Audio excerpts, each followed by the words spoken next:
This episode is brought to you by Twizzlers. Long day, late night, feeling a little bored? Twizzlers is the ultimate sidekick for any moment of the day, no matter what kind of day you're having. The perfect level of sweet and a fun excuse to sit back and relax. Unwind with Twizzlers. To buy now, visit Hersheyland.com/Twizzlers. Welcome to the Flash Finds podcast, the world's fastest podcast where we explore how Facebook can help you with the stuff you're into. I'm Emma Rogue, joined by Nathan the Cat Lady, a Facebook creator. So Nathan, if you're into pets, what kind of stuff can you find on Facebook? Well, I make reels about useful tips for pet owners. For instance, cats don't like still water, so all of my cats have cat fountains. Oh my gosh, that's so cute. What a great episode. See you next time on the Flash Finds podcast, all about discovering the stuff on Facebook you care about. Bye.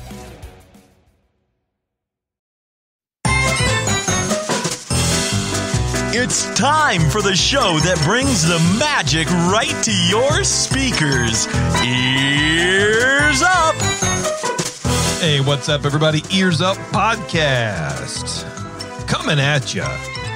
I was trying to do the thumbnail for this show, Erica. This is the another Walt's 9 Old Men episode. But I didn't know the number, so I just didn't do it. He's the oldest. He's the elder man. He's the first. First of his name? Yeah. I love that. I love that for him. Okay, well, anyway, that's what we're doing. Good for less. We're doing a Walt's 9 Old Men. This has got to be 7 or 8, right? How many do I have left? Something like that, I think.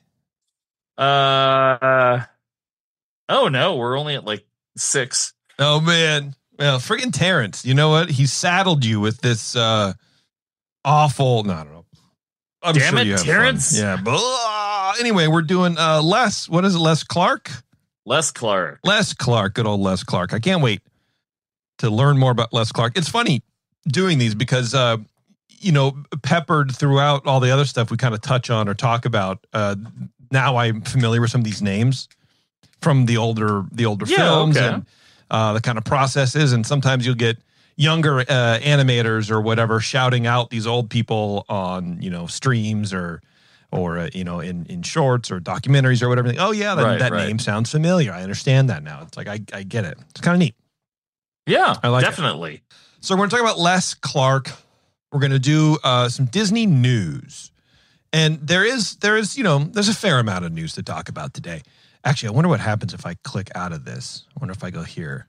Oh, we don't go away. Great. Okay, I can't tell what he's clicking on. Yeah, it's all right. Yeah, so we're going to do Disney news. But what I want to do is talk real quick. I know probably everyone's really bored about it, but we're over on Twitch now, and I've made a schedule. So it was originally going to be Mondays and Thursdays.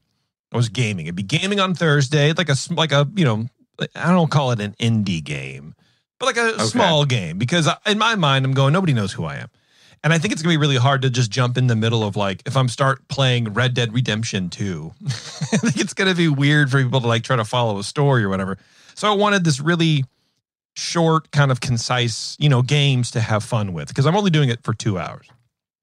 And Taryn was at work.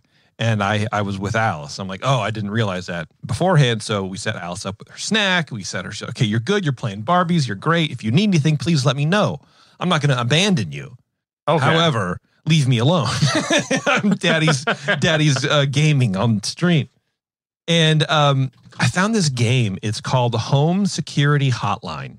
And I posted a clip of it today on our I'm such a millennial, on our TikTok channel from our Twitch. It's like it takes place in 1994, and it's from the perspective of you as a customer service call center operator. And the interface is like a very old Windows 94, like almost monochrome colors, and you can change the color bar in the window, and it's just random. But people call up and you have a database of stuff, like things that can go wrong in the home. Like it's mainly pest control stuff, right? So you call up and you go, oh, I got bees. I would go, all right, let me send you a packet on how to, take care of that. So you sit there and you clock in, and then you get an automated call. It just comes in and you answer the phone, and it just plays a recording. And I think it's the same voice actor doing all the voices, but he changes it, and it all sounds like different versions of Patrick Warburton. It's very much like, hey, Peter. I can't do Patrick Warburton's voice. But anyway, and it's fun. It's just kind of fun. Like, oh, this is really lighthearted. And then day 2, it gets weirder because it goes into more like, I don't know, like paranormal. And they just make up characters like a common hob or bed teeth or, a fake rose bush, which is really a rose bush that steals kids. And it's just this weird stuff. And you have to decipher what's going on in the call and send them the right packet. And it's just this boring fun. I was having a blast, and they have a lot of funny characters. But Alice comes in. She goes, "What are you watching?" Because she's a big gamer now, like me. And I'm like, "Oh, it's this game." And there was one. It was like, and the imagery is very pixelated. It's very low res, right, on purpose, because it's supposed to be mimicking 1994, right? And there's a picture of like a staircase, and you can kind of point out like a silhouette and like 2 eyes. Freaked Alice out. She got scared, and she's clinging onto my arm, almost crying. And I'm like, "Honey, what's wrong? That's scary." I'm like, she goes, "Are these real?" I'm like, "No, honey, this is not real. This is just a game. This is not real. Anything you see on TV or in a game is not real. It's all pretend." She goes, "Well, it's scary." I'm like, "Well, why don't you go play Barbie?" She goes, "I don't want to." And then she starts crying. And I'm like, man, so I had to stop. I had to stop what I was doing because I'm going, look, I'm on live right now. So either I can be a good parent or everyone can watch me be a terrible parent. And just tell her like live on stage. Yeah, just like yell at her, or not yell at her, but you know what I mean. Like, dude, go, But anyway, home security hotline, it's a hoot and a holler. I love it. I love it so much. Nice. So now I've changed our schedules to Tuesday and Friday. So Friday I'll be gaming. Tuesdays I'm going to try to be doing Disney news and watching Disney videos, and sort of like our walkabouts that I do with RGH, but less talking by other people, I guess. Less insight from people. What I want to do with RGH stuff with the walkabout, and I haven't talked to him about this at all, is do more like park focused rather than company focused, like the news will be. So this is basically going to be in depth, but by myself, with some TikToks thrown in because there's a lot of people are doing park content. But the walkabouts will still happen, and there'll still be more parks focused, more rides focused, more entertainment focused, rather than the generalities of like an in-depth. Okay. So if you're listening, right, Ryan, I'm not firing you. Don't worry about it. Hi, Taryn. Hi. Taryn's here. Hi, Taryn. Hi. Hi. I'm here. I made it. Yay. Sorry for the delay. Yeah, it's all right. No one noticed. Great. We've just been sitting here. Yeah, we haven't even started yet. Okay, you guys ready? Oh. No, I'm kidding. I'm just catching Eric about what happened. I'm On catching things. everybody about Twitch, and that's basically it. So that's what's happening. So if you have some time, you have a Twitch account, come over, throw us a follow, throw us a sub, check us out, come hang. It's really just a party. I really want to do something on the Twitch. Yeah. We were talking about getting you like a Lego build thing, because a lot of people enjoy watching other people put Legos together, and that's what I want. When a lot of people think of Twitch, I guess it's a lot of hardcore gaming, and but that's the community on Twitch is a lot different. There's a lot of just chatting, and there's a lot of people just doing their thing, whether they're painting or putting a puzzle together, and they're just open to like hang out and talk, and the chat asks some questions, and they just hang out, which will be a lot of what my news will be too. I want interaction with everybody, but I feel like that could be good for you too, Eric. The doing a Lego build and just chatting with people. Yeah, exactly. Yeah, that seems like fun. And then have you played We Were There too, or the it's a puzzle game, video game, fun series of games. I was playing that one yesterday, and I went, this is the sort of thing that maybe people might want to watch maybe a little bit. Yeah, I don't know. That's cool. Yeah. Nice. What's Brian saying? An interesting effect. I don't know. That scares I don't know. me. I don't like that. Brian, Something must have happened. yeah, clarify, please, because I don't know what happened. Do I need to flash my lights more? Is that what he's talking about? It might be. I cannot rest until I know what he's talking about. Oh, no. Yeah, that's just how it goes. Brian, speak up. Yeah. Too bad there's no timestamps, because then you could just go back to that whenever that was. But I mean, it probably could. But here, push your mic away from your mouth a little bit more, Turner. Thank you. So we're just waiting on Brian now. This is Brian's show. Okay. And no, I'm kidding. Yeah. How long? Whatever. When the screen tweaked out, like 10 minutes ago. Ooh, got it. All right. Thanks, Brian. I appreciate it. The other cool thing I like about Twitch is that you can have your own emotes. So I made up a bunch of custom emotes and stuff. Yeah, it's pretty neat. You know, I made a no Dole Whips sign. Are you serious? Yeah, it's just great. I haven't seen that one. Check them out. I got Stan Freeze in there. I got Walt smoking as an emote. It'll be fun. Oh, geez. So anyway, and then Mr. P and I are big shouts out to Mr. P, by the way. He helped me get situated. We're working on a 3D print to run. You can cheers biddies, whatever that means. I don't know yet. And it'll move and light up and it'll be great, dude. I also have an idea. feel less cool because I don't know what that means. Yeah, you should.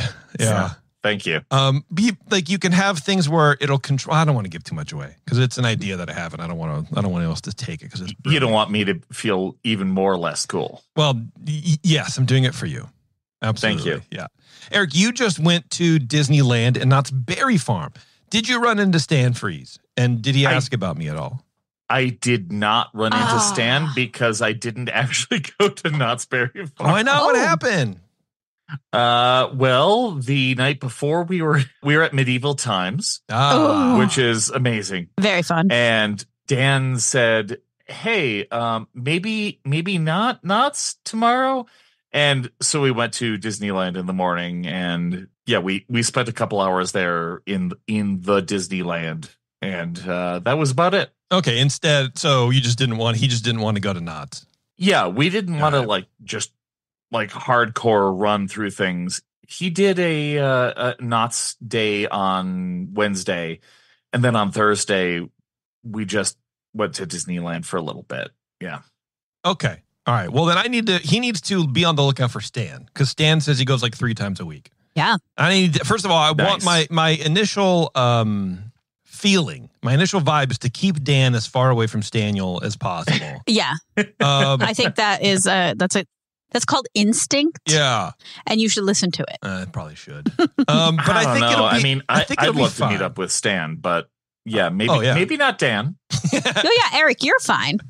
You're fine. Well, but I also think Stan. I think Stan would be more conditioned because he is in entertainment, and Dan is kind of in that satellite world too. So I think it'll be fine. That's true. Okay. I mean, and I'm also just joking. Of course, yeah, absolutely. Anyway, that's it. That's what's happening. That's the thing. How was Disneyland? Was it good? You had fun? Fantastic. Great. It's hot now, but when I was there, it was not hot. June gloom. Leah, let me ask you a question because there's a lot have been being said about the lines for security. That's all over the Disneyland subreddit. How was that factor? The only time I had a real problem with security, well, there were 2 times. Never mind. 2 times problem with security. Saturday night going in around fireworks time, 7 p.m. It was a lot. There were a lot of people going through. So it was slow. And one time going in on the east side from Harbor, I had my microphones with me for recording things. And security gave me a really hard time about bringing in recording equipment. Really? Yeah. That's surprising. It is. Considering the amount of TikToks out there about Disneyland. Yeah, well, those are just on your phone, I guess, right? That's easy enough. Wow. Okay, but you got through. I got through. I had to go to a lead. Really? Oh, wow. You had to be a Karen. Yeah, and the lead was, I don't know. I mean, you can't make sure you don't record cast members without their approval. Okay, yeah. Right, you know what? I record a podcast, so the people that I'm recording are over there. Those 2 guys they're waving. Yeah. Look at them; they're hilarious. Well, and also that's a you problem, not a them problem. That's weird, right? Yeah. All right. Well, you got through, and I appreciate you. I made it through, and then we left. All right. without recording that day. Perfect. So it's totally worth it. Yeah, I love that. Totally. Yeah. All right, well, let's dig into it. Let's learn about less, huh? Less talking, more less. Oh, okay. More less. Les Clark was one of Walt's original 9 old men. Les was born on, November. Oh, my goodness. It's late. You all right? You want to start over? November 17th, 1907. So he's not that much younger than Walt himself. He's just one of the original the original folks that was that ended up becoming one of Walt's 9 old men. Walt, no, not Walt. Oh my goodness, we're all poor over the Eric. place here. You doing okay, man? You want to talk about anything? Yeah, no. Hey, yeah. Good. Hey, Monday's been rough. Oh man, me too. Anyway, Les. Les was the first of 12 children in his family. Wow, the oldest of 12. That's Dude. 12. Wild. Okay, that's uncomfortable for me. 12. I don't appreciate with that. 12 children, it's the only place to be in. You have to be the first. Because See, I don't anything know. beyond that is going to be forgotten. Even the last child, forgotten. I would rather be forgotten because then when you're the first, you're expected Oh, yeah. Well, I'm to sure. do everything for 11 other people. Oh, yeah. He raised all those children. Yeah. That's the deal. Like Les was a worker. He worked hard his entire life. He was born in Ogden, Utah.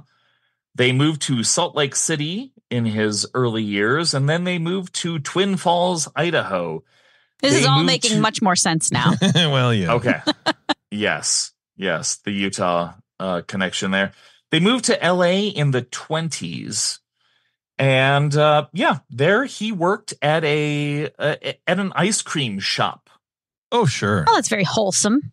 Mm-hmm. Very wholesome guy, right across the street from the Disney studios. Okay. So Walt and Roy were very familiar with this ice cream shop, and they were regulars there. Nice. That's awesome. Right. In between smoking darts, Walt is downing ice creams. I love it. Oh, Gotta get his sugar rush after his afternoon of cocktails. Smokerino, yeah. Young Walt, basically the same age as Les, essentially. He went across the street. He had his ice creams, and Les basically haggled Walt for a while. Multiple trips. He said, "When can I work for you? When can I work for you? I want to work for you." And finally, Walt said, "Give me your portfolio." So he didn't have a portfolio. That's always, I was waiting for that. Like, that's always how it happens. It's Same. like, just let me work. Well, can I see what you do? No, come on. No, just hire just me. believe me. That's where I'm at right now, where it's like, oh, you want to do, send me links to 5 of your most popular campaign. No, I don't want to do it. I don't have it. Well, Les picked up an edition of College Humor magazine and then redrew a few of the cartoons from there. And he brought them to Walt, and Walt said, "Well, I like your line work." And he hired him. Wow. And the Monday after Les graduated from high school, he went to work at the Walt Disney Studios. High school. Imagine badgering the most famous. Well, I don't know how famous was he then? This was before Snow White. He was not famous. This was in the Oswald days. Okay. Yeah. All right. So he was maybe well known, but not famous. Right. Not Walt Disney famous. Wait, so, Right. but you said Walt and him were like similar in age? Yeah. I mean, Walt was only a few years older than him. Oh, wow. Okay. Yeah, he was in his early to mid 20s when he came out. I thought it was like 24, 26, right? When he came out to LA. Wow. Yeah. So Wild. this was young Walt Disney starting up a studio with his brother. And here's this kid who's just a few years younger saying, "I want a job, please." Yeah, I copied college humor. Whatever, that just sounds like a dirty magazine. I feel like had it been even 5 years in the future from that point, there's no way this guy would have. Walt would have stopped going. Oh, yeah. Yeah.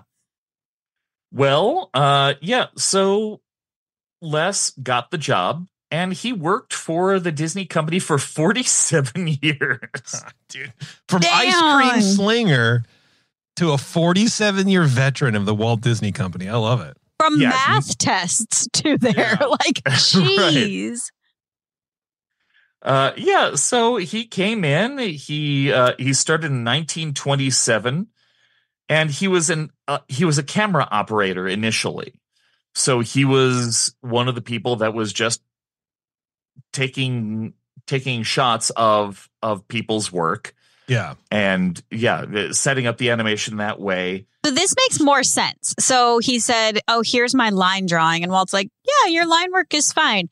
Here, why don't you come work for me? Do this job, though." Like, he didn't get hired as an animator right away. No, he did not. That makes sense. Right. That makes more sense, at least in my brain, going like, ice cream shop, copy a thing, you're hired for Disney for the rest of your life. Like, right. Okay. Right. I can see the steps now. Well, he quickly graduated to ink and paint, and then he was an in-betweener for the Oswald shorts. So in 1928, Walt went to New York, and he talked to Charles Mintz, and Charles Mintz essentially said, no, we're done. We're done. And he hired away all of Walt's animators. He basically took away Oswald from Walt. Right. Okay. And yeah. This was the big schism early on, where the few people that stayed with Walt Disney Studios were Les and Iwerks. That was it. Damn. And so there's the classic story where Ub and Roy and Walt made this mouse that you might have heard of. Rizzo the rat Mickey mouse. Oh, Yeah. Mortimer Mouse. I love Mortimer. Yes, Mortimer. Mouse. Yeah, there you go. You know him. But yeah, after a few years, Ub left Disney, and Les kind of took over as the main animator for Mickey. So in 1929, he was the animator of a bunch of the skeletons in the Skeleton Dance. And then after that, he took over as the main animator for Mickey Mouse. And his career kind of took off after that. He was the Mickey guy in the studio for many years after that. Mr. Mickey. Yeah, Mr. Mickey. And he started off as eventually he became the director of certain sequences in movies like Sleeping Beauty. But he was a quiet guy. He was withdrawn. He never really put himself forward. So he ended up doing a lot of these main sequences for many years, and nobody really gave him the time of day, even though he was one of the 9 old men. Even though he was drawing Mickey. He was drawing Mickey. No one cared. Nobody. Yeah. Sucks, I mean, you've got people like Mark Davis who are, they're big personalities. They're out there. They're pushing themselves forward. Les was never like that. Well, I can imagine why. Like, first of all, he's one of 12. So it's probably like there's no point in trying to stand out in a family like that. And then I can't even begin to imagine the imposter syndrome you must feel at the point of working with these people when you came, and you came, and Walt knows you came from an ice cream shop. Right. It's got to be hard. Let me hire you at the ice cream shop. And that's one of those things. He came from an ice cream shop. He didn't have any formal training, but this man went to classes every day. He was constantly going to art classes. He was constantly trying to improve himself. This was his mission. He wanted to be better at all times. So Ub Iwerks was his mentor, and Ub kind of taught him how to be an animator of Mickey Mouse. He didn't have any real experience, but he was willing to work hard at this. And in time, that was what he was known for. So Silly Symphonies, he did the band concert. He animated Mickey in a very fluid style that worked very well with the music. He was known for being able to time his animation with music very well. A lot of people learned from him in that aspect. He learned to draw lifelike eyes, and this came from a younger animator named Fred Moore, who came in and he had art experience, and he knew how to draw emotion in cartoons, and he learned from that, and he took that experience and he brought it to the dwarfs in Snow White. Oh wow, okay. Yeah, So that makes sense. I mean, those are very expressive. That's what made those whole sequences. Totally. Oh yeah, Yeah. absolutely. And you've seen a lot of the like real life dancing that went on in Snow White, where they brought in actors and actresses to dance around and bring life to Snow White and the Prince. The dwarfs didn't have that. He drew the dwarfs from his head. He created life. Wow. He created animation and fun without that reference. Crazy. Very cool. Yeah, and so he animated the dwarfs in several scenes in Snow White. He gave emotion to Pinocchio. His main scene in Pinocchio was the one where Pinocchio is in the whale. So Pinocchio has the donkey ears, he has the tail, he's very ashamed. He's fearful, and he has to admit this to Geppetto to say, I screwed up. And this is raw emotion that he's bringing out of these characters without anything really to back him up. He's just coming up with this stuff off the top of his head. He created the fairies in the Nutcracker Squeak, not squeak. You're fine. Thank you.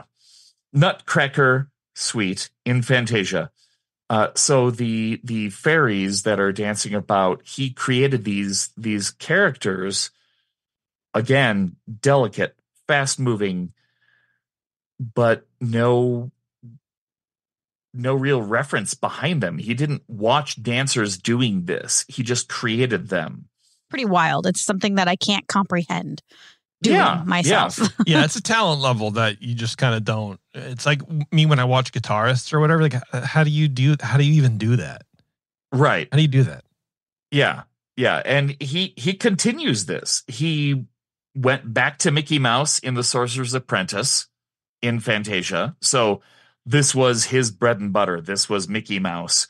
He gave Mickey an intensity that had not been seen before. This was Mickey in The Sorcerer's Apprentice. Like, it's not comedy like it was in most of the shorts. There's intensity. He's moving his arms in a way. He's gesturing. He's creating magic, and that's something that had not been done before. And he brought life to Mickey in a different way. He in the Three Caballeros, he brought life to a train. This is a cartoon train that doesn't have a face or arms. He brought life to a train and made it funny. Hell yeah. Take that, Thomas the Tank. Yeah. Not Thomas in the chat, but Thomas the Tank. Yeah. Sorry, Thomas in the chat. Well, yeah, both of you guys actually take it. Who cares? Yeah. There you go. Mickey and the Beanstalk, he was the animator of the Singing Harp. Oh, So cool. created life out of a torso that's attached to a wooden harp. This is a different thing that hasn't been done before. Cinderella, he was one of the main animators of Cinderella herself, along with Eric Larson and Mark Davis. He created the scene where Cinderella realizes she can go to the ball. So he created this scene where she has this emotion where she suddenly says, I can go. All eligible women can go to this ball. And he animated that sequence where she's suddenly full of hope, and then that hope is crushed by her mother. Oh, wow. Okay. I mean, so it seems like he was the complex guy. Mm-hmm. Like if you needed anything that needed to be animated with a great sense of life, he would be the guy. That's it. That's it. Yeah. And this is what he did for the rest of his career. He animated multiple sequences in Alice in Wonderland, Peter Pan, Lady and the Tramp, Sleeping Beauty, Donald in Magic Land. He did all these complicated scenes that were very difficult to do, but he was the guy. And he never really asked for much. Like I said earlier, he just kind of worked. That was it. That's his job. This is the kind of guy he was. He worked 9 to 5, and then when he left the studio, he would go and take classes on animation. This is a man who has been working for decades in art, in animation. Yeah. And he wanted to learn more. He wanted to be the best that he could. It was it's his personality, I guess. But also, I mean, it's probably because, well, like you said, he had to provide for his family, or at least help, and he came from an ice cream store. Yeah. So, Right. you kind of had to at that point, and then you're cruising along. It's what, the 30s, the 40s, things aren't so great in the world. And you want to just kind of knuckle down and be the best you can. Yeah. That's a work ethic I don't have. I'm not going to do that. I don't want to, you know what I mean? I'm not going to go to classes unless you pay me. Right. Right. But yeah, this guy did it every day. Love it. He just kept on going. He retired in the late 70s and he passed in 1979. He was one of the oldest of Walt's 9 old men. He was the first to pass. He was just a worker. Yeah. All of these other guys just, Mark Davis and these folks, like they stepped up and they were personalities and everybody knew who they were and they were charismatic. This guy just got down to work and he did it. I love that. And he did it for his entire damn life. Yeah. Wow. Yeah. I thinking about it even more, like the other stories you've told about the other 9 old men and other animators we've covered on the shows, it kind of does make sense to have that sort of work ethic coming from a large family where it's like, I don't have the opportunity to screw around. I don't have time to make little things out of paper clips or to make funny drawings of each other and put them. I don't have time for that. I got to work. I got to go to class, and then I got to go change 13 diapers. One of them is my own. You know what I mean? Like I don't have time for that. I don't want to monkey around. I don't got to mess around with nothing. I got to do my thing, make the best I can, and then I go rest to come back and keep doing it. It's very much like a big family. Like, let's take care of everybody. Let's make sure everybody's covered. Maybe I'm reading too much into it, but that's what it feels like. No, that's absolutely it. One of the like next generation of animators, Dave Mitchner, he in an interview said that Les was a very quiet man, but he was extremely helpful. He wanted to develop other animators. He wanted to bring people up. He wanted to teach. He wanted to extend his experience to other people. He was just a helpful guy, and sure, he wasn't out there in the front. He wasn't a goof. Yeah. He was a Ward Kimball kind of a goof. He wasn't Rolly. He wasn't making sculptures. Dude. Not everybody can be. No. So Right. No. Yeah. He wasn't making, weed pictures. Rolly. Check it out. It's a weed plant, but it also kind of looks like Minnie Mouse. Right. Smoking weed. But yeah. Les just got his work done. I love it. And that was it. Great. good for him. I pulled up a little bit of the other stuff that he's done. I want to jump in because I think it's interesting. He animated on Song of the South. Yeah. And he handled the animation that interacted with Uncle Remus. Oh, Which that seems hard. Is part of like the visual, concept of that film. If that doesn't work, Right. the whole movie doesn't work. I mean, the whole movie doesn't work anyway, but those are the best parts. Anything live action, the best parts of that had animation. Yeah. Yeah. The stupid kids and that whole drama could just go. So yeah, next time you guys watch Song of the South, you can check that out. Next time. Yeah, for sure. Let's see. He was a director. He directed 5 Senses animated inserts with Jiminy Cricket for the Mickey Mouse Club. He directed Sleeping Beauty. Yep. Old heads will recognize this one. He directed Donald in Math Magic Land. Oh yeah, no, that's super popular. Yeah. Love for it. sure, dude. Absolutely. Love that one. Yeah.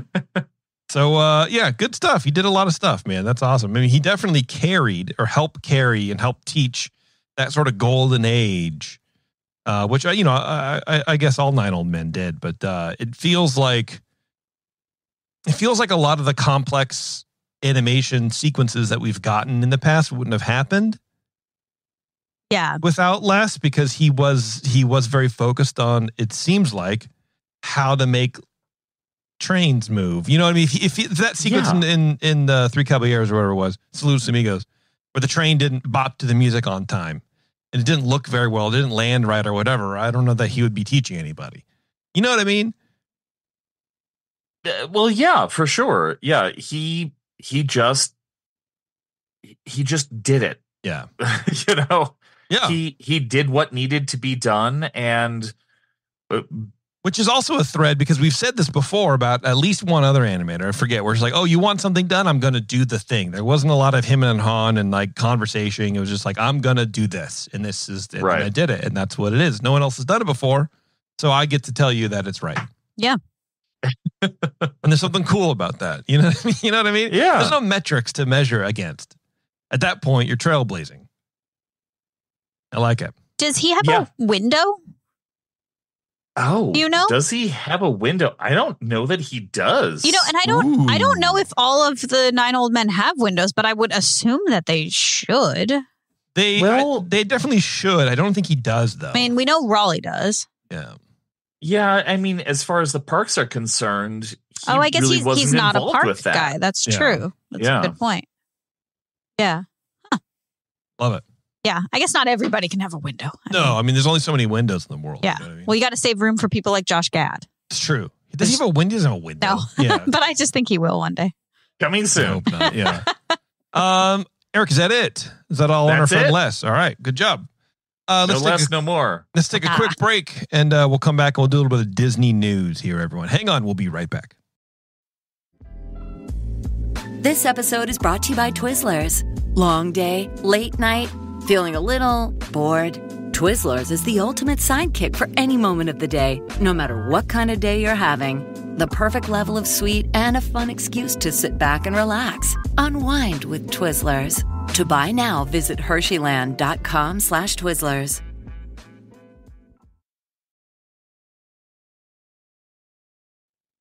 The hell is this? Oh, that's my commercial. The hell's this? Oh, it's news. The hell's this? Oh, hey, it's time to go, guys. Hey, we're done. We're getting out of here. Eventually, you'll get to the button. All right, here we go. Punch it. In depth reporting Disney news. God bless it. That was like a legitimate, not meant to do that. You actually have hit every button. All right, here we go. And now, back to the show that ignites your dream wish of imaginations and magical color wonderment of forever. EarzUp. All right, thanks for hanging on, everybody. Got some fun Disney news to run through, and I'm excited about it. But first, in lieu of the 21st Amendment commercial that we usually play, you know this one. Summer is just around the corner. Because summer's here, basically. The 21st Amendment Brewery are welcoming the They're doing Hell or High Watermelon. But I want to talk about the 21st Amendment Lager. It's the Amendment Lager. Never mind my long, nasty fingernails. Better can. There we go. That is out. I want you guys to go and buy this. If you're a fan of lagers like I am, and you better be, because the lagers are just the far superior beverage of choice in the beer world. Check it out. They're in 12 packs. It's delicious. I went to, so the other day we went to Monterey, went to the Monterey Bay Aquarium last week or whatever. Saw Mandy Moore. Yeah, I saw Mandy Moore in line. No biggie. In the regular people line. So cool. Yeah, she's just like us. Wow. We should really just put her on a pedestal. So we go there and, we stay at this little, it's like an inn or whatever. Basically, it's like a 2-bedroom flat. Whatever. So we go to the store and we buy food and some beer. And there's really great beer from, I forget, Alvarado Street. It's like Monterey beer or whatever. It's great lager. But I see this display of 12 packs of 21A friggin' Amendment Lager. I didn't know it was out. I don't have it in my store. I was pissed. Took a picture and I texted someone, dude, I had to come all the way to Monterey to find out that you have this, the beer style that I beg everybody to brew. You have it. It's in Monterey. Come on, man. What do you say? Nothing. Oh, sounds about right. He blocked him. Yeah, Sully puts up with a lot of my garbage, so it's fine. I don't mind when he just ignores me, which he does often. But, whatever. He'll retire soon, I'm sure. Then I'll have all the time in the world to take my texts. Yeah. That's what he will spend his time doing. Yeah, absolutely. Anyway, shouts out to Sully. Is Sully going to do a segment on the show eventually? Like Sully? I don't know. Yeah. Do you want him to? What's he going to talk about? I don't know. You know him better than I do. I've only met him the once. Oh. I don't know. He's always talked about coming on. He's like, oh man, I could come on. I could talk about growing up and going to Disneyland because he grew up in LA. I'm like, yeah, dude, do it. And that's it. So Sully, if you're listening, want to come on, door's always open. Virtually. Anyway, let's do a little news, huh? Let's see what there's to talk about. I got a bunch of stuff. Don't remember. March in the past, present, and future with all the news that's fit to cover. It's the EarzUp Disney News. All right. Do you remember on the last show, maybe it was Secret Show, I think it was Secret Show, where Taryn scoffed at everybody predicting that Inside Out 2 is going to make major money because the trailer broke all kinds of records. Do you remember that, Eric? I remember that, yes. I do not remember scoffing at that. You scoffed. You're like, what does that even mean? Who cares? Who cares what the trailer numbers do? So you did that. Yeah. Inside Out 2 wrong? takes $295 million at the box office and breaks box office records in a big boost for Disney. I think that's fantastic. Just to be clear, I wasn't saying that the movie wouldn't do well because it absolutely should. It's sure. Inside Out 1, which I haven't seen 2 yet. I'm going to see it next weekend.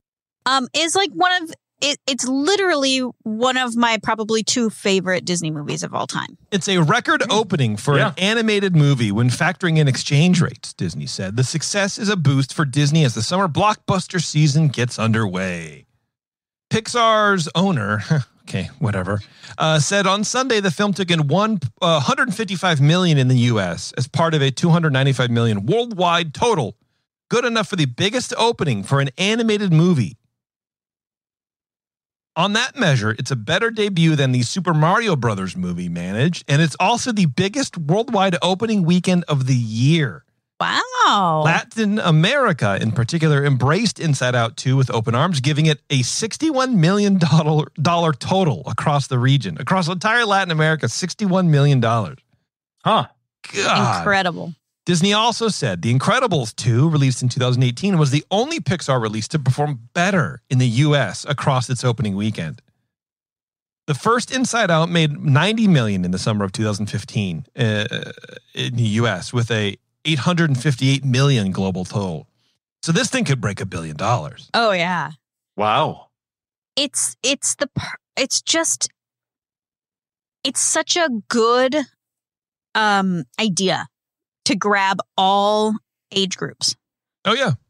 Like it's so good. And I have, like I said, I haven't seen it, but I did see that I'm scrolling through TikTok and people are starting to talk about it. And there was this like screenshot of the mom's thought or emotions and the dad's emotions. And somebody pointed out that the person in charge of the mom's emotions is sadness. And that doesn't mean she's always sad, but that's the one that's in charge. And the one in charge of the dad's is anger. Yeah. And it's just like, it's those little details that are like the adult brain kind of does that kind of stuff. And like, I don't know. It's just, I just think that the movies are so well thought out and they're so, they reach all the audiences. Like Alice likes it because there's broccoli on pizza, right? And that's silly for a 6-year-old.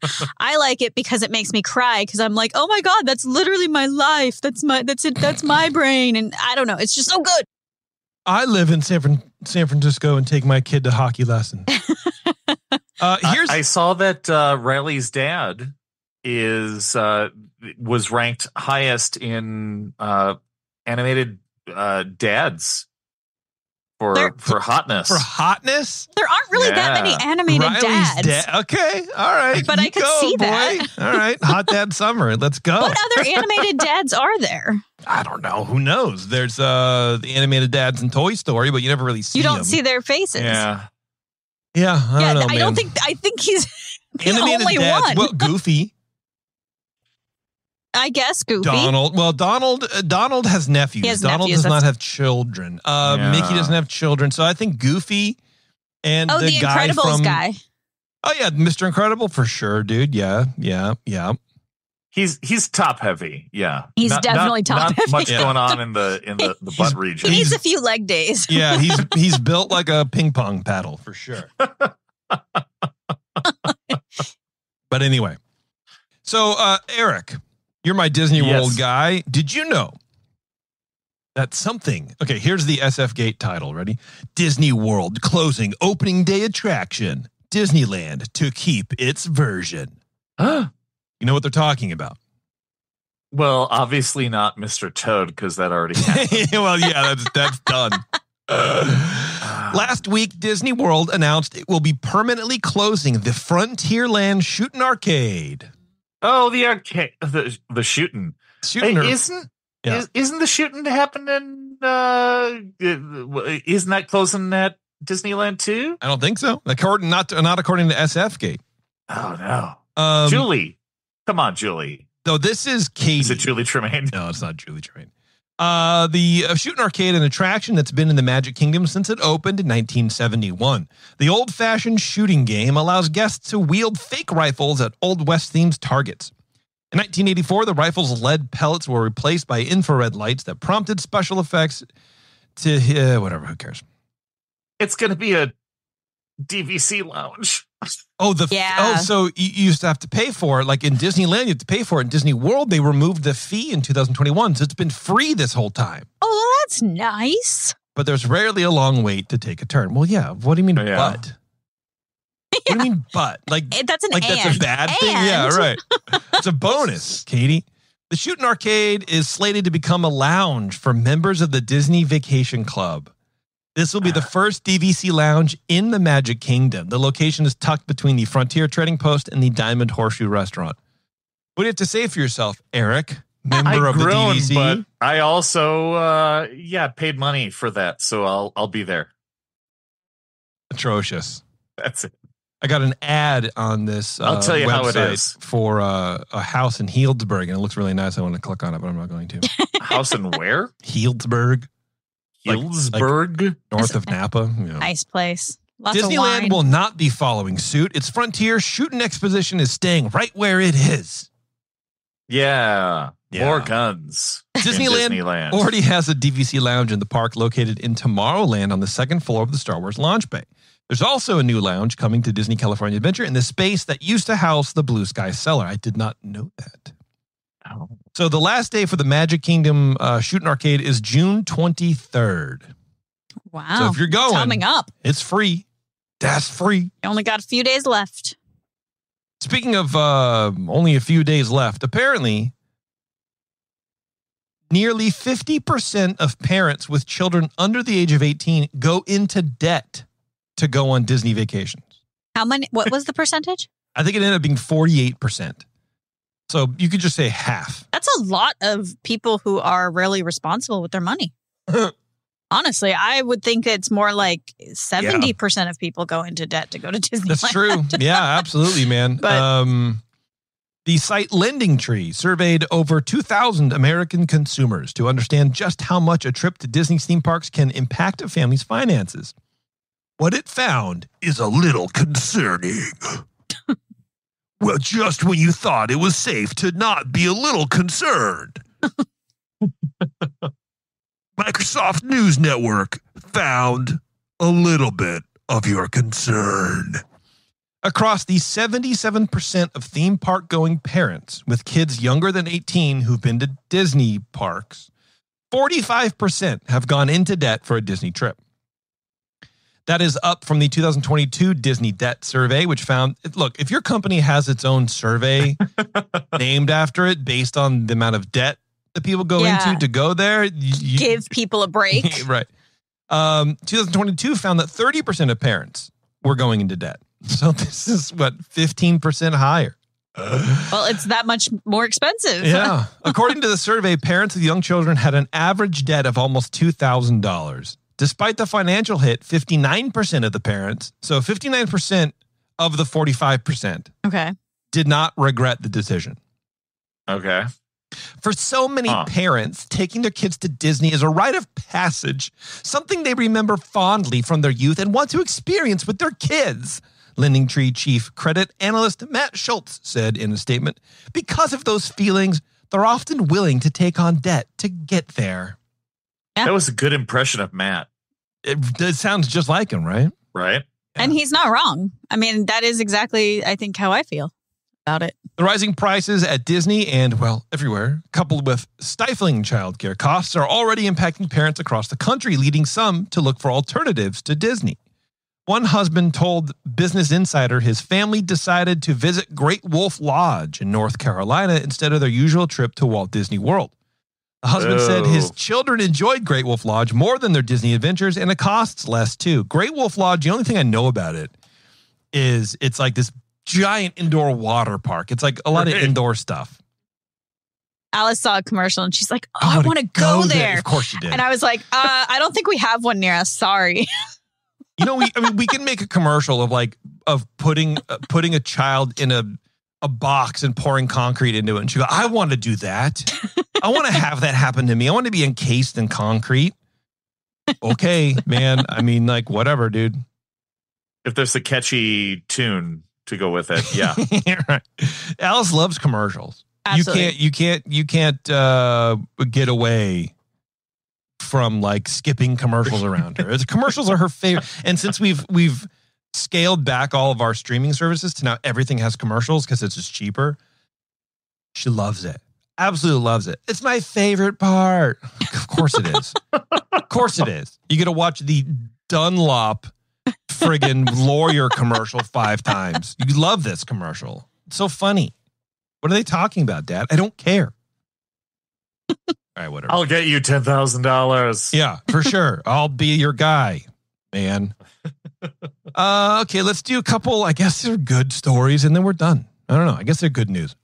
Disney and DeSantis-backed board, quote, come to their senses in a new agreement, you guys.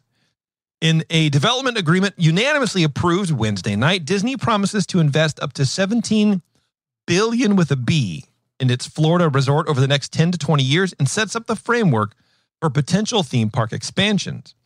The 15-year agreement was negotiated as part of a settlement following a years-long legal dispute between Disney and Governor Ron DeSantis. Meatball Ron. The newly renamed entity, Central Florida Tourism Oversight District, oversees all public services for the resort. We all know that. I would say it's a huge deal and that both sides have come to their senses, said Aubrey Jewett a political science professor at the University of Central Florida, and realized that this is the best path forward. Why is she? What? Political science professor? What a weird, like, I don't know. You can't get the music composition teacher was busy, so they got the political science professor. It's weird. Well, that's politics. That's what. Yeah, but this is like, I guess I didn't think of it as politics so much as legalese, but after the vote, board supervisor Brian August Jr. said this was the day we had all been very much looking forward to. He said he used the term "we" to encompass all who had a stake in the matter, from residents of Florida to business owners. Blah, blah, blah. So basically, DeSantis backed down, then Disney canceled their lawsuit, and then they both met in the middle, and they said, okay, everything's fine. Now that you're not going to sue us anymore, Ronald, we're going to invest a bunch of money in your parks. Well, and what's interesting about just that first line kind of stuck with me, because it's like $17 billion, and it might include park expansions. Like, what else would you be doing with $17 billion? Well, Iger needs more space in his mansion. Well, I'm just thinking like they're just handing it to Ronald. No. I mean, I know they're not, but like it was just written weird. Feels like it. The promised spending of up to $17 billion is part of Disney's previous announcement that the company would invest $60 billion overall on global parks and cruises over the next 10 years. As Disney begins such projects, the CFTOD is responsible for maintaining the infrastructure in the theme park region, such as roads, blah, blah, blah, blah. Disney World has agreed to fund $10 million in attainable housing projects and to create a local business hiring program where more than half the value of all construction work will go to Florida-based businesses. All right, so maybe there's some of your concessions right there. Like, we're not only propping up the local economy via taxes and the sort of satellite economy that's built around the parks, but we're going to be doing, more construction-based stuff and whatever. And Ron's probably like, oh, what? What do you mean? And they're like, just sign here, Governor. It's fine. Hello, girls. I missed you. The agreement also shows 2 tables vaguely describing Disney's comprehensive plan of 5 major and 5 minor theme parks, though Disney has not commented on whether these numbers indicate an eventual goal of building that many parks in the area. Anyway, so all that stuff is finally behind us, everybody. We can finally put that to rest. We don't have to hear any more about Ron DeSantis and how dumb he is. Thank you.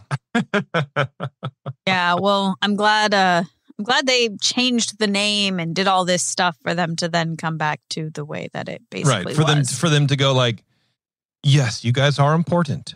Right. Please just continue signing these. Okay, sure. As long as you know that we're safe and we're important and we mean something to you. Yeah. You can do whatever you want, but don't forget that we're here. It was very much like a weird flex that didn't really end up doing anything that this man wanted. But, but that to me is that man. That's what he does. And that's why we haven't really heard much from him since it's true. He backpedals and then he goes quiet. Disney, this is the last lawsuit thing we're talking about, and then we're going to get out of here. Disney settles Dream Key class action. Remember that class action lawsuit we've spoken about a couple of times? $62, by the way. 62. I was going to wonder. Okay. A class action lawsuit over annual passes to Disneyland has been settled for $9.5 million, and small checks are on the way. 62 is a small check? Okay. Yeah, I mean, not to me, but maybe to you. Fine. The New York Times reports that customers who paid nearly $1,400 for an annual pass to Disneyland were misled. Customers believed that the program carried no blockout dates. More than 100,000 people who bought the Dream Key annual pass between August 25th and October 25th in 2021 will each receive about $67.41. Wow. There you go. Oh, no, I'm under. Oh, man, they don't like you. 62. The farther you go out from the West Coast, the less you get. So if you're in like New York, you get like $49. That's how these things work. Yeah, for sure. I'm suing. The lawsuit was filed in November 2021 by a California woman. So everybody thank this person. She said she bought the Dream Key pass to Disneyland. Anyway, we've covered it. We don't need to hold it. She thought it was a thing. It's not a thing. She won. There you go. And we all win. When she wins, we all win, man. Well, it's really the lawyers who won. the lawyers win, but also Eric gets $62. True. He has to transfer those to biddies and shower me with them on Twitch. That's what he has to do. Is that what I have to do? Perfect. Yes. And do we know what biddies are yet? Bits. Yeah. No. Oh, bits. Yeah, bits. But if you're cool, you say biddies. I see. Well, but I'm not. Thanks for the biddies. Gotcha. Now I get it. Anything else we were going to talk about, Taryn, or what was it, right? Yeah. I think that was it. I can't think of anything else. There's a new, there's a Club 33 only tiki mug coming out. Oh. It looks pretty badass, if I do say so myself. Nice. And they have another Trader Sam's. The Matterhorn one. The Matterhorn one, Yeah. which he posted the video of in the Discord. I've never cringed so hard at Disney marketing my entire life. It's awful, but whatever. Whatever, it's fine. So there's that. So a lot of mugs coming cool. up. It does. And then you know what? So we met up. Here, I'm going to turn the music off. We met up with Mr. P Saturday at the 21st Amendment in San Leandro. And he was like, hey, so using your Christmas tiki mug, your Trader Sam's Christmas mug? I go, no. No, I'm not. And he goes, you're not? I use it like all the time. I go, that's great. It's on a shelf. Yeah, I don't think you've ever used it. That's my problem. No. I go, number one, I don't make tiki drinks so much anymore. I just really don't They're like decoration. do that. Yeah, but I just kind of collect them. And then I started realizing like that's stupid. It's not like we even go in that room anymore. So now I'm like, but to be fair, also drinking out of those like fancy tiki mugs is also stupid because they're really hard to clean. You just put a sponge in there. You go, no, to get into the crevices and like it's crevasse. That's fair. Yeah, I mean, but you soak it. Because it's just sugar water at that point. Who cares? It dissolves it. You're fine. And shake it. Shake it. That's all. That's what I wanted to say. Oh, wrong one. Because that's part of me was like, oh man, who do I know with a Club 30? But realistically, I probably want it. I don't know. We'll see. Of course you want it.